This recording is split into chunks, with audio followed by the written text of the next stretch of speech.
guys, Khalid, and welcome to the Week 6 edition of the Sounding Off FanDuel video. So we're 5 for 5. We won again last week, which is awesome. Now that we won 5 times in a row, you might want to start thinking about some tournaments. So I'll dive into that a little bit here. There's a little bit different strategy there compared to like the 50-50 double up contest, which we're a little bit more conservative in. So once I get to the lineup portion of the video, I'll touch on that and some basic strategy tips there. This week in week 6, there's only really one weather play or spot that we need to keep an eye on, and that's in Denver. We're supposed to get our first snow game here up there in the Rocky Mountains. Right now, they're projected to get some snow. High is going to be in the 20s. It's going to affect the passing game a little bit, so that just favors the rushing game even more there. But outside of that, maybe a little rain in Cleveland, maybe a little rain in Miami, but nothing to be too concerned about or to completely avoid. My ball might change come Sunday, so just keep an eye out on any weather updates on Facebook after this video is posted. But other than that, let's go ahead and dive into my favorite Week 6 recommendations for FanDuel. All right, before I dive into my favorite cash game 50-50 double up recommendation and lineup, I want to touch on a different type of contest on FanDuel or in DFS in general, and that's called the tournament or the GPP. GPP stands for Guaranteed Prize Pool. It means that, like, for example, in this Million Maker or the Sunday Million one, it has 363,000 people entries in it. Let's say only 200,000 people enter it. It still pays out whatever the prize pool is. It'll still pay out the same exact amount to the same exact number of places. And so if there's that many people that don't join, we call that overlay. And we like looking for overlay. That's always good when you have a better advantage to winning. But in these contests here, this is where we really want to make our bankroll explode. So our 50-50s or double ups, that's really not really made for making our bankroll explode. It's nice to sustain it. So it's nice doubling up. They're safe contests. That's how you don't wipe out your whole bankroll, is by doing those contests and have a good floor. But this is where you can take it to your bankroll to the next epsilon. So if you have $100 in your bankroll right now, maybe you hit a tournament this week, next week, sometime week 15, whatever it is, and you hit it big. You hit maybe $500, $1,000, whatever it is. That's where your bankroll is going to explode, is when you hit one of these. So a little strategy, I highly recommend doing like a single entry or maybe a 3-entry max. Avoid the 150 entry ones. When you click on it, it'll show.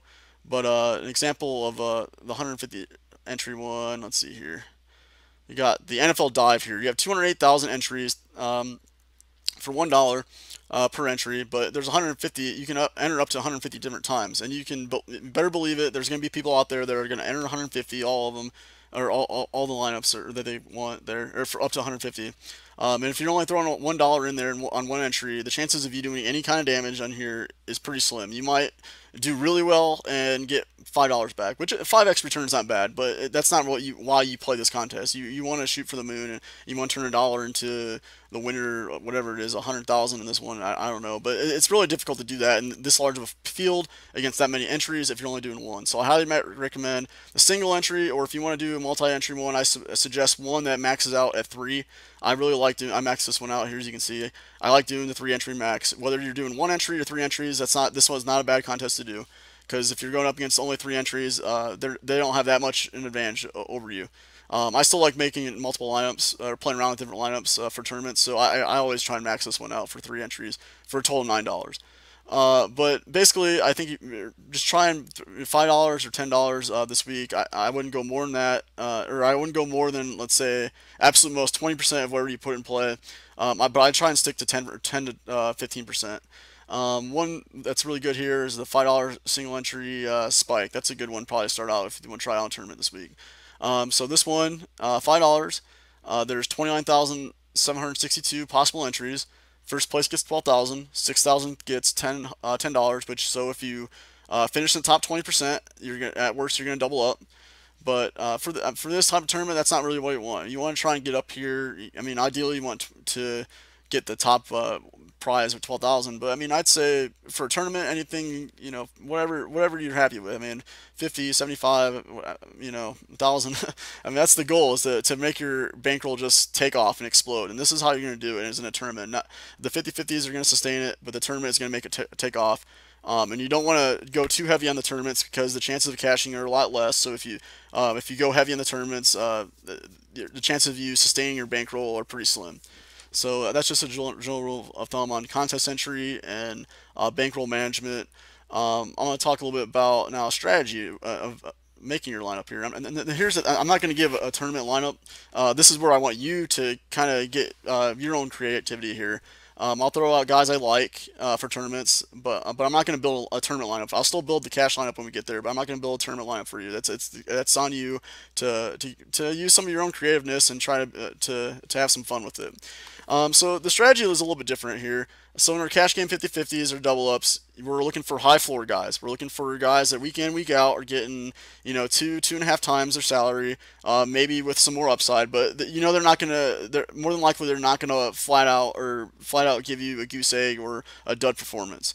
But in tournaments, we want to go high leverage, and we want to go high upside. So a leverage, play is if a guy is 40% owned, we avoid the chalk and go with somebody that's 10 or 15% owned, but they have just as high a chance to outscore them, or just as much chance to outscore them. A good example of that this week, I really like Julio Jones. We'll see that here when I get to my cash game lineup, but he's going to be highly owned.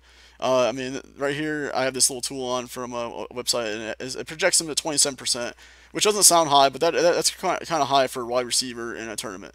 So if he's going to be 27.5 point or around 27.5% owned, and Antonio Brown's going to be 15% owned, he has just as much a chance to outscore Julio Jones. So if we go with Antonio Brown and he outscores him, you put yourself ahead of the curve, or a nice advantage there. So that's the type of things we want to consider. And you've probably done this before in another similar situation. I mean, everyone watching this video has probably filled out an NCAA bracket. There's a difference between filling out a bracket for your 10-person office pool than there is if you're doing the free ESPN or Yahoo, or maybe you put some money into something and you're going against a lot of people, a large field. And those contests, when you're filling out the bracket, you might think that any given year, maybe Kentucky's the best option to win, or maybe North Carolina's the best option to win. But in the back of your mind, you're like, okay, well, if everyone's picking those guys to win, maybe I'll go with the third or fourth or fifth best team to win, which maybe has only a 5% less chance of winning the tournament. But if you pick that team and you get it right, you put yourself way ahead of the field because you went with a lower percentage of ownership of that particular team or picking that team, and they did better than the one that everyone's going to. So that's kind of the similar mindset here with tournaments. You want to look for the high upside, the high leverage. We don't want guys that are only going to score 5 to 10 points. We want to try and get guys that have a chance, legitimately have a chance to score 15, 20, 30 points, whatever it is. They have that upside. Um, and I'm not always saying avoid the chalk for the upside. We always want upside, but a good example of this is running back. I think Todd Gurley, he's a good tournament and he's a good cash game option. I think it's a lot.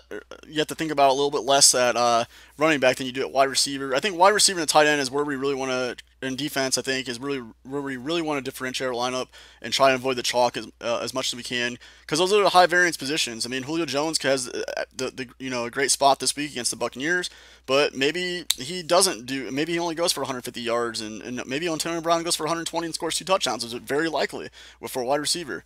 But for running backs, it's a little bit different, I think. I mean, Gurley's good either way. I used him in one of my tournaments last week. He was only 30% owned, but he scored almost 30, so you kind of had to have him last week. I think where you want to avoid the chalk for running backs are the cheaper chalky options. A few weeks ago, I threw out, I don't know if you remember, Latavius Murray against the Bills because Dalvin Cook was out and it was a good matchup. That dude was owned 60% of lineups in tournaments, maybe 70%. And he was a complete dud, complete bust. If you were one of the 30% that didn't roster him, you were at a huge advantage over the 70% that did. So that's maybe a situation for running back. Quarterback, I don't think it's as important.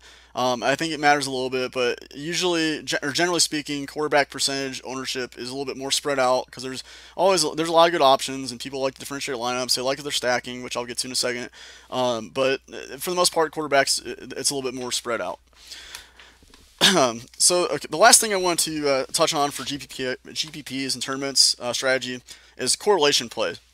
There's a couple different kinds of correlation, and there's obviously positive correlation, there's negative correlation. positive correlation is what we're going for. Negative correlation would be you pick in the defense and then using a running back, wide receiver, quarterback, whatever it is against them. That's negative correlation. We don't want to get to do that.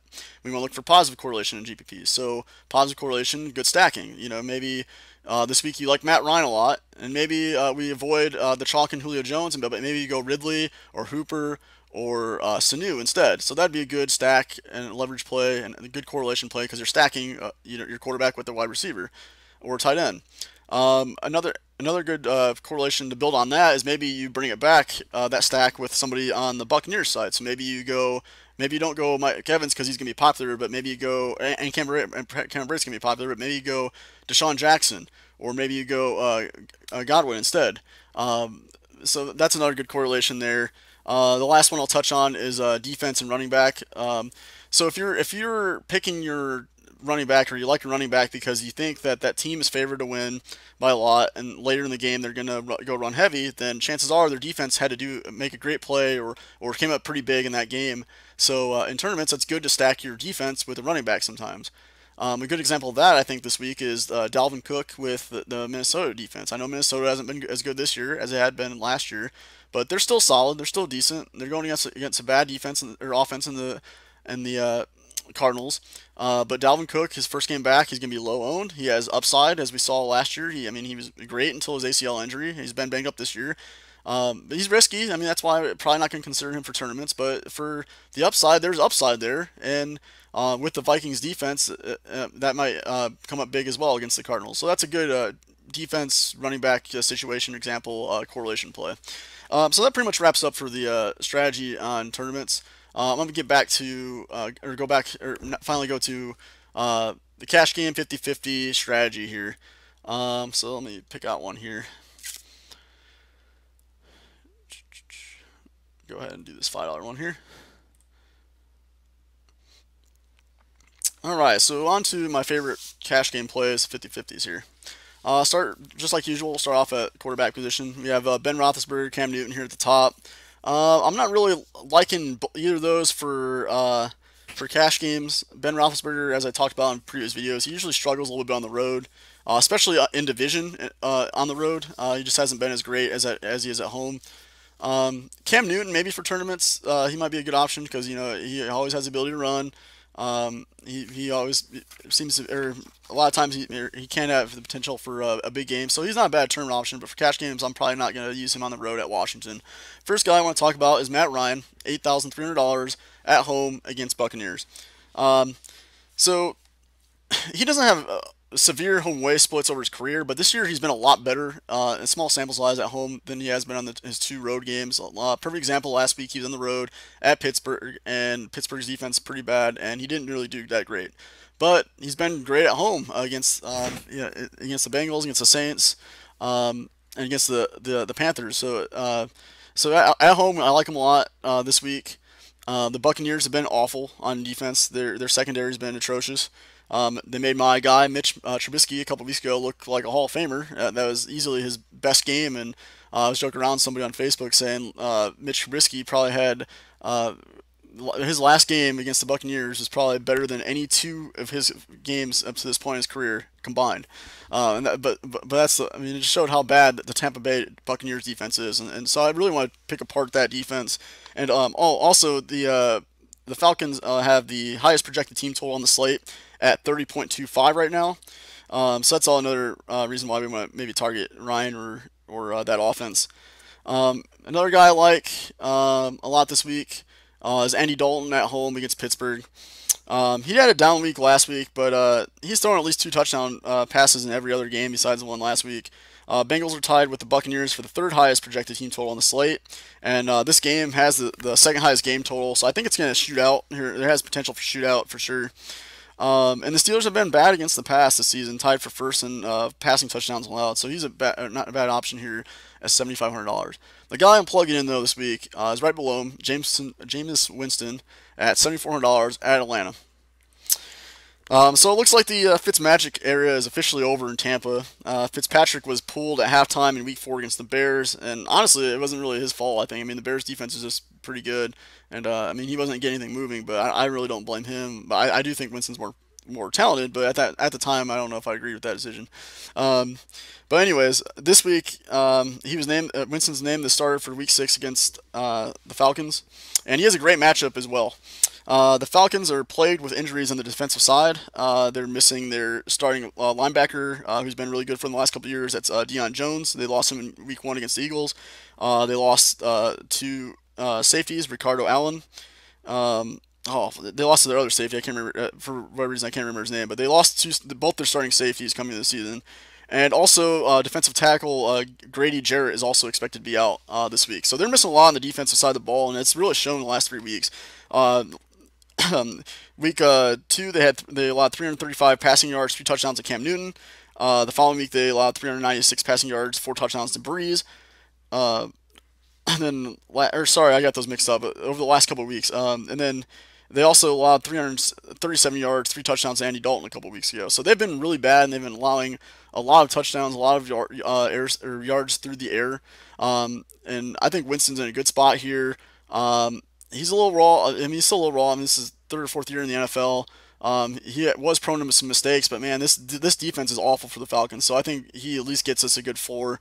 He'll probably return hopefully between 15 and 20 points, hopefully with upside for more since this game is projected to shoot out and stay close. So that's who I'm plugging in my quarterback this week for my 50-50 contest. um, Moving over to running back. So this week we have Todd Gurley at the top. His salary went up about $400, and he's still way too cheap in my opinion. So I'm plugging him in. This is a guy that's if he's $10,000, I'm probably still going to roster him just because the volume and the production and how great of a player he is. It's just he's too good to pass up, even at this salary, and even if he was even higher. Um, Gurley leads all running backs in touches per game with 24. He leads the league in touchdowns with 9, which I think is sustainable since the Rams have arguably the best offense in the NFL. He has had at least 113 yards in every game, except for Week 2 against the Cardinals. And in that game, he scored 3 touchdowns. And also, the Broncos have allowed the third most rushing yards per attempt. And this is in the intro I mentioned that this game has potential for some snow. I'm not sure how much they're expected to get. I guess there's a little uncertainty there. But usually in the snow game, it usually favors the running game and it kind of hurts the passing game. So I think that's even more of a boost for Todd Gurley. I think that an example that really stands out last year, and I don't think the conditions will be that bad this time around, but I don't know if you remember the game last year at Buffalo between the Bills and the Colts, but that was a run fest. McCoy went for 220 plus yards, I believe, and scored like 3 touchdowns. Granted, like I said, it shouldn't be that bad, but I mean that's kind of an idea we're looking at. I mean, running backs just tend to get more work when it snows compared to the passing game. Moving on, Melvin Gordon's never bad. He's $700 less. He sees quite a bit of volume, just like Gurley. So if you want to go him instead and pay somewhere else, that's fine too. James Conner's not bad. I don't think at $8,200 after his big game last week against the Falcons. But the next guy I'm going to plug in is Joe Mixon at $7,500. And just looking back at last week, straight up, we got played by Marvin Lewis. I plugged him in my lineup in the video, but then I was reading stuff on Twitter and reading beat reporters, and Marvin Lewis kind of suggested that with Bernard out, or even with Bernard out, that Mixon was going to maybe share his workload with Mark Walton, their third string running back. So I'm like, oh man, I don't think it's safe enough to use him in cash games 50-50s. I'm gonna swap some stuff out and end up being a bad swap because we scored less with it, but we still cashed, so that's all that matters. But it's still a little salty. I still was mad that I kind of went away from Joe Mixon because now this is twice that Marvin Lewis has done this to us. He did a couple weeks ago when Mixon missed his first game. He said that Bernard and Walton would likely see close to an even workload the first week out.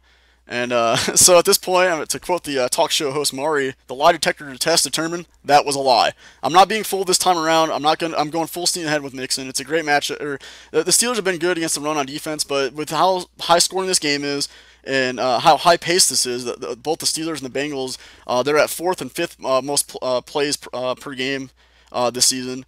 So it should be high paced, high scoring. So I think we can throw the matchup out a little bit. Volume's going to be there for Mixon. He got every single rushing attempt for the Bengals last week. And Walton was only used for a total of two receptions for 70 yards. So that's what we're looking at for scaling back Mixon's touches. So I'm going full steam ahead with Mixon. I'm not being fooled again, not changing it. And I mean, Mixon would basically have to be out for me to change it right now. And with Bernard out another week, I think he's a great play at only $7,500. Moving down a little bit. Um, the next guy I'm gonna plug. I like. Oh, I gotta say this here. I like a lot of guys in the $6,400 range, all the way down to $6,100. There's a lot of good value running backs this week. But the one I'm gonna plug in uh, is Chris Carson at $6,400. So Seahawks, I found this stat out today. Seahawks are the only team in the NFL who has more rushing attempts than passing attempts. Now in this pass happy age that we see, where everyone's passing, you have half the league's passing for 3,500 yards. It's kind of strange to see that the Seahawks are kind of going the opposite way. I mean, it makes sense. Their offensive line is so garbage that Russell Wilson really doesn't have much time. So they have to get a little creative with the run and run a little bit. Their run blocking is not bad. It's their pass block that's awful. So I think they finally figured it out and they're rushing a little bit more. And we've seen that last few weeks. They've had over 30 rushing attempts in each of the last 3 games. And last week, Carson did really well. He split with Mike Davis, who filled in 2 weeks ago when Carson was out with a hip injury. But Carson got the volume. He Oh, excuse me. Carson got 20, and he had over 120 yards. So he got the volume, and I thought he was a little bit more productive. Davis got the touchdown. He got 12 touches, and he got a 6-yard touchdown. And he also had another rushing attempt where he ran for 37 yards. So in 2 of his rushing attempts, he rushed for 43 yards. He had 68 rushing yards. So if you throw out those two, that 7 or 6 yard and the 37-yard touchdown, he averaged 2.5 yards per carry on his other 10 attempts. So I think Carson's workload is still safe. I think he's more efficient. I think the way that the Seahawks are approaching the offense, there's enough room for both of them, but I just favor Carson this week, just knowing that he's going to get that volume of close to 20 touches. Oh, by the way, this game is over in London too. It's not a huge thing. It's just not. It's not really a home game for Oakland. Just to keep in mind, it's more of a neutral game. But it is over in London. All right, so those are the 3 running backs I'm using. I still want to touch on a couple other guys I like. I like Coleman. Freeman's likely to be out, so I think he's a good option here in that high-scoring game against Tampa. Another guy I like is, I mentioned him in the tournament portion. I like Dalvin Cook as a sneaky maybe turn option. He's likely to be active. We don't know what his workload is, so that's why I'm hesitant to put him here in the cash game lineup, because he could get 10 touches, he could get 20 touches, we don't know. So I think it's a little too risky for cash, but I think he's a good upside tournament option at very low ownership. And like I said, maybe stack him with the Vikings defense, possibly there. Another sneaky tournament option, I think, is my guy. Where's he at? Where'd he go? Jordan Howard, I think, $6,200. Another guy, tournament only. I wouldn't put him in cash games. The reason I say that is because he has seen his snap count go down each of the last few weeks with Cohen's going up. So that's too risky for cash. But I don't know if I'm following the Bears pretty closely because they're my favorite team. I try not to be homerish, so that's why I'm saying don't use him in cash games at all, because I think it's a bad idea. But for tournaments, I think he might be somewhat of a sneaky surprise here. So there was a little drama. He walked out of the locker room, and despite them blowing out the Buccaneers in Week 4, he walked out of the locker room without talking to the media. He was pretty mad. And to an extent, it kind of makes sense. I'm not saying he should have been mad for their team won, so there's that. But he was the feature back, and for absolutely no reason, really took a backseat to Cohen. But I think there's a chance that he bounces back here. I think with them knowing that he's a little upset, they might try and give him a little bit more workload. That's how it is in the NBA and NFL a lot. Usually the squeaky wheel does get the grease eventually. And Howard's not a bad back. I know he hasn't been too efficient this season, but he's been pretty successful in his young career. So I think he could bounce back here for our tournament lineup if you want to go there, $6,200. But I would total avoid for cash games. The last guy I want to mention, also maybe another tournament option here, is Philip Lindsay. Philip Lindsay actually he has the fourth best yards per carry at 5.8 in the NFL. Out of all running backs to qualify, and basically qualify that basically means gets enough workload like every week that their race statistics actually count. So like a guy that only got 2 carries and maybe went for 20 yards doesn't qualify for yards per carry. So he's been pretty solid. I mean, I know he's been splitting with Freeman a lot, but the Broncos are another team that they run the ball quite a bit opposed to passing. And the Rams actually have not been great against they've actually been pretty poor against the run this season. They've allowed 5.0 yards or 5.0 yards per carry, which is the fifth worst in the NFL. So they haven't been great, and I think when you consider the weather here, they might lean even more run. So I think for tournaments, he's definitely a good option there at low ownership. All right, so let's go over to our wide receivers. I kind of touched this a little bit on the tournament thing. I really like Julio Jones a lot. I'm plugging him in my cash games there. Tournaments, like I said, maybe you don't want maybe you want to go different leverage there, or higher leverage, and go Antonio Brown, Hopkins, Green. All those are fine options in tournaments over Jones. But for cash games, I really like Julio Jones. He has an outstanding matchup against the Buccaneers. They arguably have the worst secondary in the entire NFL. Their two starting outside cornerbacks, Carlton Davis and Brent Grimes. According to Pro Football Focus, Davis ranks 85th and Grimes ranks 108th out of 111 grade cornerbacks. So that's pretty awful. We definitely want to target them for sure this week.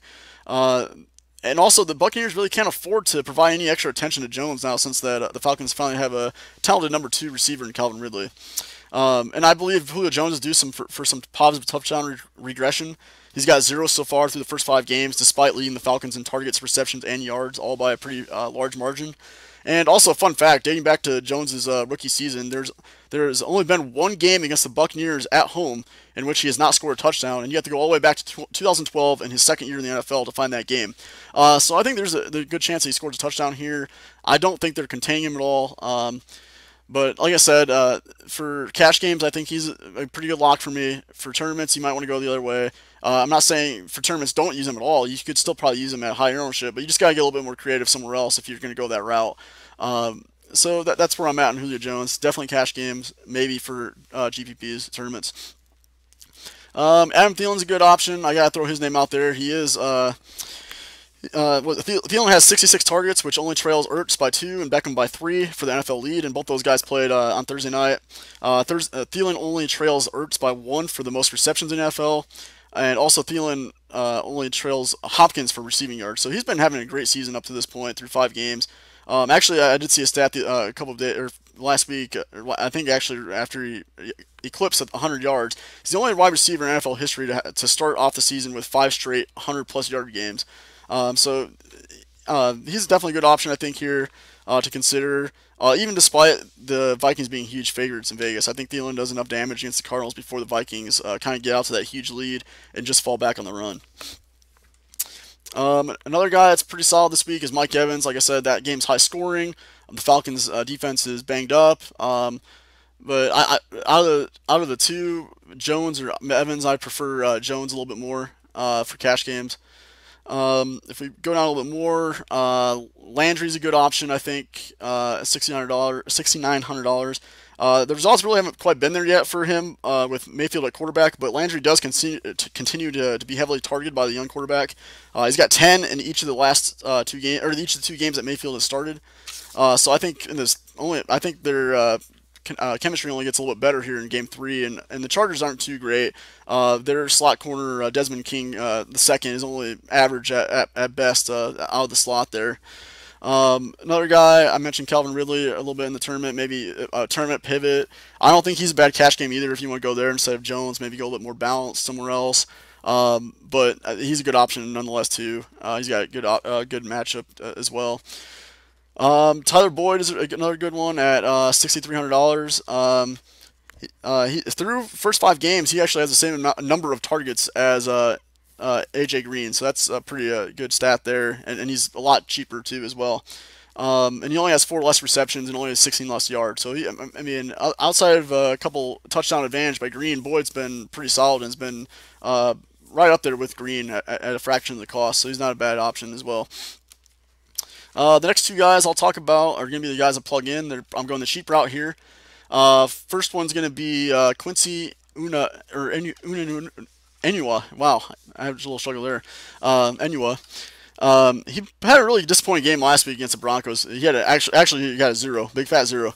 But although he came close to catching a deep ball in the end zone that was just barely overthrown by Darnold, and I really don't think we should take that performance and kind of think that's the beginning of a trend. I kind of view it more as an outlier when you consider the first few games of the season and how Enua was Darnold's favorite target.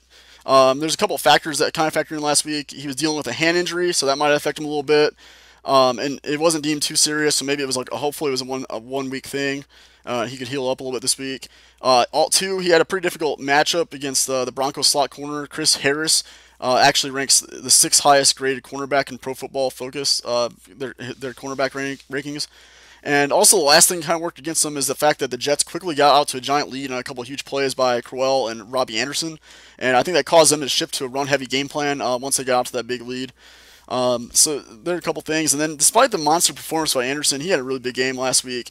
He has not yet to have more than 3 receptions in any one game this season. And prior to last week, his season high in yards was 41, and that was back in Week 1 against the Lions. And despite the dud, Enua he still has double the number of targets and receptions than anyone else on the Jets roster. So I think he bounces back here in a decent matchup against the Colts at a pretty cheap price.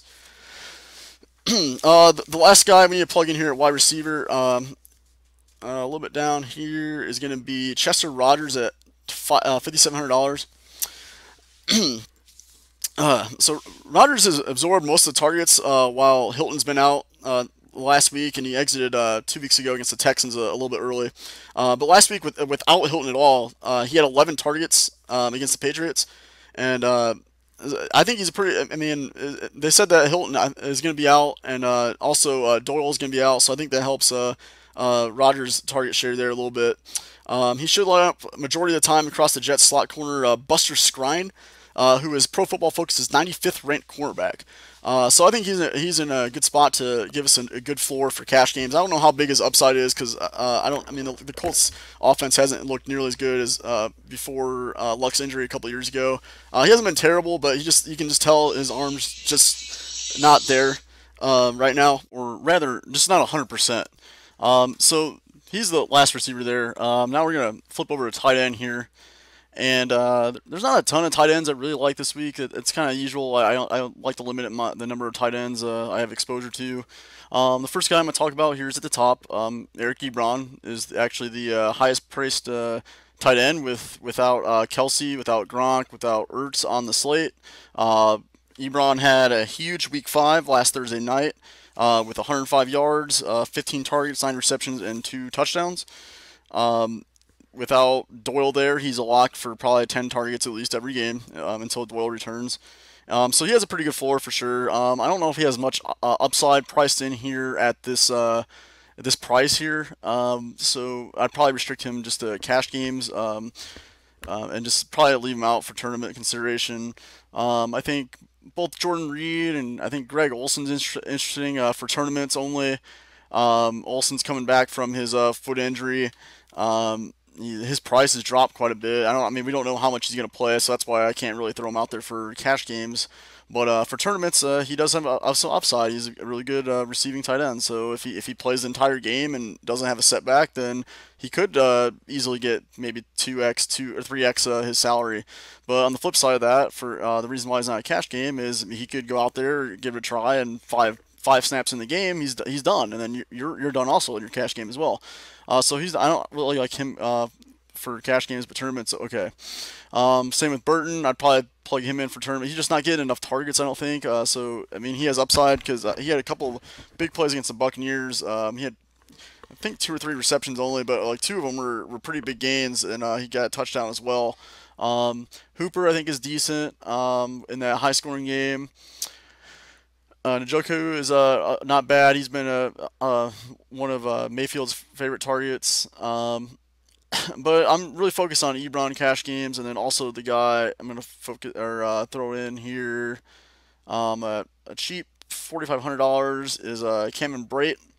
So OJ Howard's out, so that leaves almost 100% of the receiving tight end duties to Cameron Brate for the Buccaneers. Before Howard arrived in 2017, Brate was heavily targeted by Winston in the red zone. In 2016, Brate caught 10 of his 16 red zone targets and had eight of those receptions were touchdowns. When Winston entered the game in the second half in Week 4 against the Bears, Brate caught a red zone target for the Buccaneers, and it was the only one score of the game. So he's without question my favorite cash game target at tight end here at only $4,500 because again, I mean, he can't really hurt us unless he does absolutely nothing. And even if like I don't, I mean, we don't want only 4 or 5 points, but even if he gets 4 or 5 points, I mean, tight ends generally aren't high scoring. I mean, I think it was last week or 2 weeks ago. I mean, the highest scoring tight end was at like 11 or 12 points. So um, generally speaking, they just don't really go off compared to other positions, especially when you look at the slate. I mean, we don't have any of the big hitters really. There's no Gronk, no Ertz, and no Kelsey, so the big guys are pretty much out of the question here. So I like Brate there. Flipping over defenses here. Um,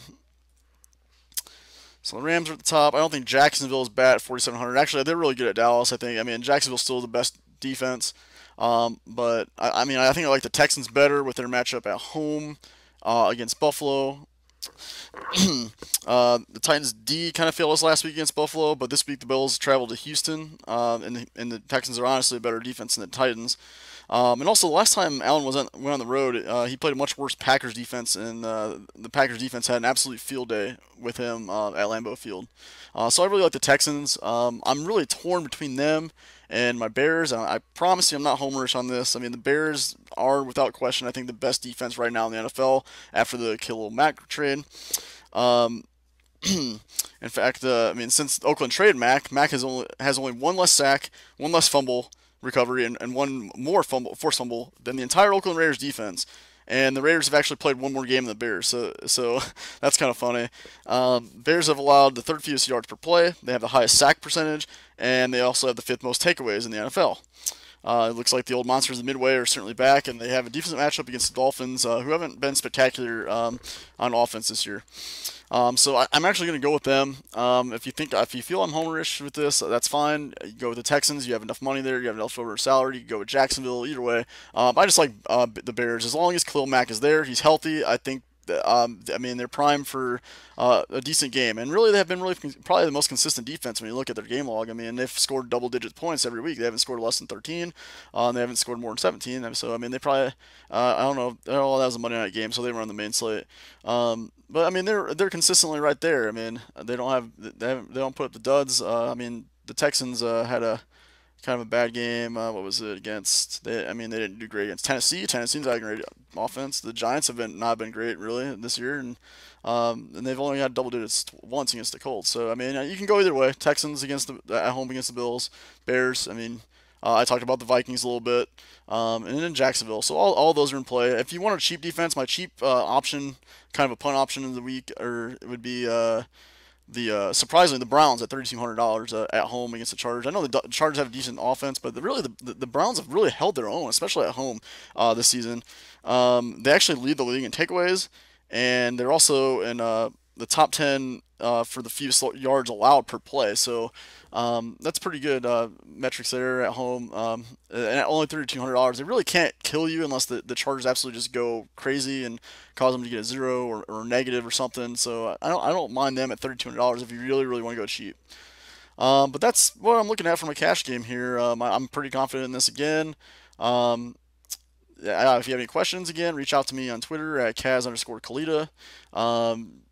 Be sure to tune in to any updates on the original post on the signing off page. If there's any weather updates that if something turns for the worse, I'll definitely include that update. But that's pretty much it, guys. Have some fun, and like I said, maybe do it on top of your 50-50 cash games contest. Maybe throw in a $5, $10 tournament, whatever it is. Just have some fun with that. So good luck, guys, in week 6. All right, see ya.